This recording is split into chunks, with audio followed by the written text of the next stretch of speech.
దేశంలో మూడో దశ ఎస్ఐఆర్ కు ఈసీ ప్రకటన చేసింది. ఏపీ, తెలంగాణ సహా మొత్తం 16 రాష్ట్రాలు, 3 కేంద్రపాలిత ప్రాంతాల్లో ఎస్ఐఆర్ చేపట్టబోతుంది. ఏపీలో జూలై 21 నుంచి సెప్టెంబర్ 18 వరకు ఓటర్ల ముసాయిదా జాబితా ఉండగా సెప్టెంబర్ 22న తుది ఓటర్ జాబితాను ప్రకటించబోతోంది ఎలక్షన్ కమిషన్. జూన్ 5 నుంచి ఎస్ఐఆర్ ప్రక్రియ కోసం ఏపీలో ప్రత్యేక శిక్షణ కార్యక్రమాన్ని ప్రారంభించబోతుంది. మరోవైపు తెలంగాణలో కూడా జూలై 31 నుంచి సెప్టెంబర్ 28 వరకు ఓటర్ల ముసాయిదా జాబితా ప్రకటన చేయనుంది ఈసీ. తెలంగాణలో అక్టోబర్ 1న తుది ఓటర్ జాబితా ప్రకటన చేయగా జూన్ 15 నుంచి 24 వరకు ఎస్ఐఆర్ ప్రక్రియ కోసం శిక్షణ ఇవ్వబోతోంది. ఇక మూడో దశ ఎస్ఐఆర్ కోసం మొత్తం 3,94,000 మందికి పైగా బూత్ స్థాయి అధికారులు ఉంటారని ఈసీ చెప్తోంది.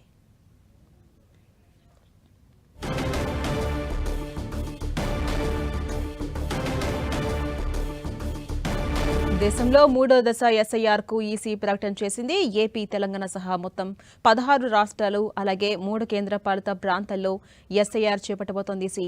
ఏపీలో జూలై 21 నుంచి సెప్టెంబర్ 18 వరకు ఓటర్ల ముసాయిదా జాబితా ఉండగా సెప్టెంబర్ 22న తుది ఓటర్ జాబితాను రిలీజ్ చేయబోతోంది ఎలక్షన్ కమిషన్.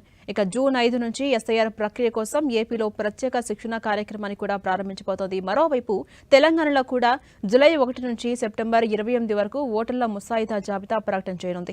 ఇక ఇదే అంశంపై మరింత సమాచారం మా ప్రతినిధి గోపి అందిస్తారు. గోపి, మనం చూస్తున్నాం దేశంలో మూడో దశ ఎస్ఐఆర్ కు ఈసీ ప్రకటన చేసింది. ఏపీ, తెలంగాణ సహా మొత్తం 16 రాష్ట్రాలు, 3 కేంద్రపాలిత ప్రాంతాల్లో ఎస్ఐఆర్ చేపట్టబోతోంది ఎలక్షన్ కమిషన్. ఎలా ఉండిపోతుంది పరిస్థితి? అప్డేట్స్ ఏంటి గోపి? ఝాన్సీ, ఎస్ఐఆర్ ప్రక్రియ ఇప్పటికే 2 దశల్లో పూర్తి చేసుకున్న కేంద్ర ఎన్నికల సంఘం మూడో దశ ఎస్ఐఆర్ కు ఈసీ ప్రకటన కూడా విడుదల చేయడం జరిగింది. ఏపీ, తెలంగాణతో సహా 16 రాష్ట్రాల్లో ఈ ప్రక్రియ కొనసాగనుంది. 3 కేంద్రపాలిత ప్రాంతాలలో కూడా ఈ మూడో దశ ఎస్ఐఆర్ కొనసాగుతుంది. అయితే ఏపీలో జూలై 21 నుంచి సెప్టెంబర్ 18 దాకా ఓటర్ల ముసాయిదా జాబితాను, ఏపీలో సెప్టెంబర్ 22 నుంచి తుది ఓటర్ జాబితా ప్రకటన ఉండబోతుంది.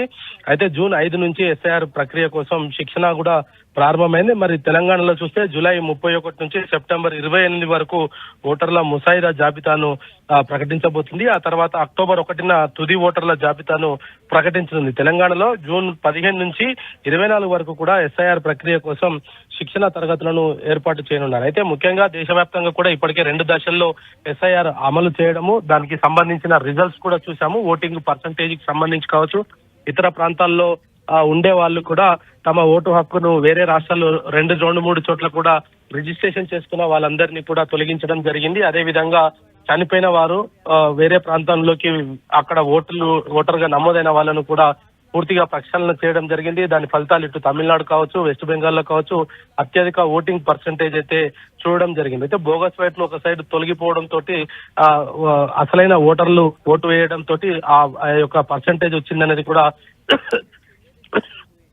వెస్ట్ బెంగాల్ చెప్పడం జరిగింది. మరి మూడో దశ ఇటు తెలంగాణ, ఏపీలో ఏ విధమైన ఫలితాలు రాబోతున్నాయో వేచి చూడాలి ఝాన్సీ. అదేవిధంగా గోపి, అటు ప్రత్యేక శిక్షణ తరగతులు కూడా ఇవ్వబోతున్నారు కదా, సో విధి విధానాలు ఎలా ఉండబోతున్నాయి, ఎంతమందికి ఇవ్వబోతున్నారు, అప్డేట్స్ ఏంటి దీనికి సంబంధించి? అయితే ఆయా రాష్ట్రాల ఎన్నికల అధికారులు దీంట్లో పాల్గొంటారు. ముఖ్యంగా ఈ ముసాయిదాకు సంబంధించిన ప్రక్రియ పూర్తి అయిన తర్వాత ఇతర ప్రాంతాల్లో నమోదైన ఓటర్లను కూడా అందులో ఆన్లైన్ లో గుర్తిస్తారు. ఒకవేళ 2-3 చోట్ల కూడా రాష్ట్రంలో ఉంటే గనక వాళ్ళందరికీ సంబంధించిన ఓట్లను తొలగించే ప్రక్రియ కూడా ఎస్ఐఆర్ లో భాగంగా జరుగుతుంది. మరి ఈ మూడో దశ ప్రక్రియ ఇటు తెలంగాణ, ఏపీతో సహా మిగతా రాష్ట్రాల్లో కూడా త్వరగానే పూర్తి అవుతుందనేది కూడా కేంద్ర ఎన్నికల సంఘం చెప్తుంది. అయితే ఓటర్ల జాబితా సవరణ జరగాల్సిన అవసరం ఉంది. బోగస్ ఓట్లకు సంబంధించి ఒక ప్రాంతంలో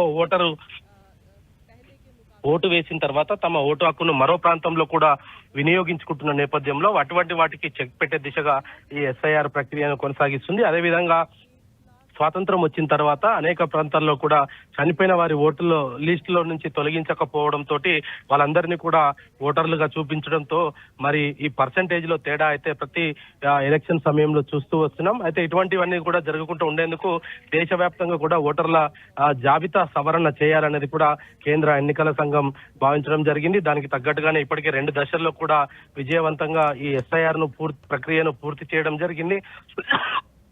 మరి ఇప్పుడు తెలంగాణ ఏపీతో సహా మిగతా 3 కేంద్ర పాలిత ప్రాంతాలను కలుపుకొని 16 చోట్ల కూడా ఈ యొక్క ఓటర్ల జాబితా సవరణ జరపబోతుంది. ఇప్పటికే దీనికి సంబంధించి కూడా కొంత ఆయా రాష్ట్రాల ఎన్నికల అధికారులకు కొంత దిశాదశను కూడా నిర్దేశించడం జరిగింది.